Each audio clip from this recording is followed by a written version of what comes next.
Hello everyone, welcome to Palm Sunday. We made it. So we have our palms, and what strikes me the most about Palm Sunday is we actually have two gospels. So we read a gospel before the procession, and then we read the gospel at the regularly scheduled time, and that's the Passion narrative.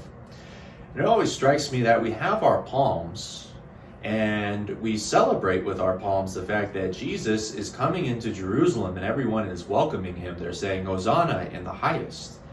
And so everyone is obviously very thrilled that Jesus is there. They believe that he is the Messiah. And then just a few days later, or in our case, when we get to the Passion narrative, these same people, that's us, are screaming, crucify him, crucify him. And boy, aren't we fickle. We can look back then and say, yeah, what happened? Those people, they're just double-tongued.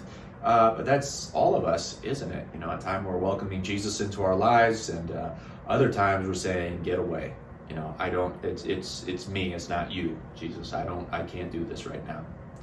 And so hopefully one of the takeaways is during this Lent, hopefully we've realize the failure of our self-perfection program, okay? And that even though this is what happened, Hosanna in the highest and then crucify him, Jesus still died for us. He had a decision to make. Jesus was free. He's the freest person that's ever lived, ever does live. He's God.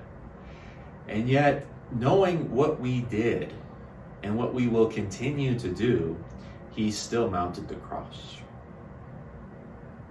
And so during this Lent, we did what we did to grow in union with him, not to become perfect, but rather to know that God, knowing everything about us, the things we think no one knows about us, right? Those things that we hide, those things that we confess.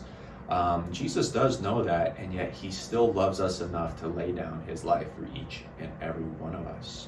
And do we really think about that often, or are we still trying to present him with a mask? Like, I will make myself good and then go to Jesus. And have we finally realized that without him, we can do nothing?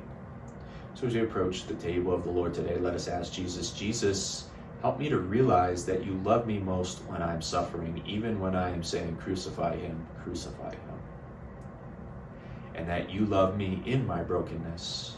And this week you are going to die for all of us who are broken, so that one day we may see you in heaven face to face.